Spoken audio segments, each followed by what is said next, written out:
The Kalthari Council had designed the trial to be insurmountable. Every species seeking admission to the Galactic Coalition faced the survival assessment. But none had encountered what awaited Orla Chen and Louis Whitmore when their transport pod descended through the canopy of Designation 7 Gamma. 30 days, Orla muttered, watching the pod's engines fade into the purple-tinged sky. They expect us to survive 30 days in this. Louis was already on his knees, examining the soil between his fingers. Clay content's good. We're near water, can you hear that? He tilted his head and Orla caught it too.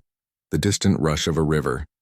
The Kalthari observers watched from their orbiting vessel, their compound eyes tracking the two humans through a network of microdrones. Administrator Theknor clicked his mandibles in what might have been amusement. The canines from Sector 9 lasted 4 days. The Bravaxians, with their natural armor, managed 11. These soft-skinned mammals will be fortunate to see 1 week. By the end of day 1, Orla and Louis had already violated every expectation. While other species had focused on finding shelter in caves or trees, the humans did something unprecedented. They started building. Louis felled young trees using a sharpened stone lashed to a branch, a tool the monitoring team had to catalog as a new item, as no other species had thought to create an axe. Orla wove palm fronds with swift, practiced movements, her grandmother's lessons from summers in the Philippines surfacing from memory. These creatures are manufacturing, Theknor's assistant observed, confusion rippling through her bioluminescent patches. The parameters were for survival, not construction. Let them waste energy, Theknor responded. The predators hunt at night. But when darkness fell, Orla and Louis were already sealed inside a raised platform shelter, complete with a woven roof that diverted the sudden rainfall. They'd even managed a small fire in a clay-lined pit, smoke venting through a deliberate gap in the thatch. Day 3 brought the first major obstacle, food.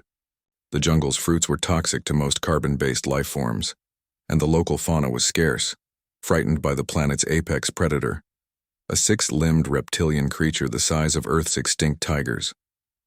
Louis spent the morning crafting what he called fish traps from woven vines and branches, placing them in the river's shallows.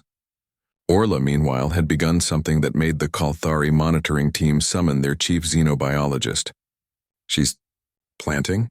The specialist stammered, watching Orla clear a patch of ground near the shelter, digging precise rows with a flat stone. Impossible, Theknor said. Those seeds are from the rations we provided. They're designed for emergency consumption only. She's germinating them, the xenobiologist confirmed, adjusting the feed. And she's using the fish remains as fertilizer. Administrator, they're not trying to survive for 30 days. They're trying to establish permanent habitation. By day 7, Louis's fish traps were yielding steady catches. Orla's fast-growing emergency ration seeds had sprouted, and she was already transplanting wild, edible plants she'd identified through careful testing, nibbling small amounts and waiting for reactions before consuming more. But it was day 12 that changed everything. The apex predator found them. 600 pounds of muscle and fang had circled their shelter as the humans huddled inside. The Kalthari expected panic, expected the humans to activate their emergency beacon. Instead, Louis studied the creature's movement patterns while Orla sketched defensive plans in the dirt floor. Over the next 3 days, they built a perimeter of sharpened stakes, dug a camouflaged pit trap along the most common approach route, and created what Louis called a fence, a barrier concept that had never occurred to species that relied on personal combat or flight. When the predator returned on day 15, it fell into the pit. Rather than killing it, the humans secured it with vine ropes and relocated it 2 miles downriver. They defeated the apex predator, Theknor's assistant whispered, and they showed it mercy. By day 20, the trial site had been transformed. What the Kalthari had designated as a survival zone now resembled something from the human database files. A village. 3 interconnected huts stood on raised platforms, each serving a different function: sleeping, cooking, and storage. Orla's garden sprawled in organized rows, with a primitive irrigation system channeling water from the river. Louis had constructed a smoking rack for preserving fish and even built a primitive dock extending into the river. The monitoring team watched in stunned silence as Orla taught Louis to weave better baskets, while he showed her how to improve the fish trap designs. They sang songs in the evening around their fire. They laughed. They're not surviving, the xenobiologist said quietly. They're thriving. They're happy. On day 30, the retrieval pod descended. Orla and Lewis emerged from their village, healthy, well-fed, and notably reluctant to leave. They'd even named the location New Haven. Administrator Theknor stood in the council chamber, his report hovering before the assembled representatives of 73 species. The humans passed the trial, he said, his voice carrying none of its usual confidence. But more significantly, they have forced us to reconsider what we test for. Every species before them sought to endure, to survive until rescue. The humans didn't merely survive, they built a future.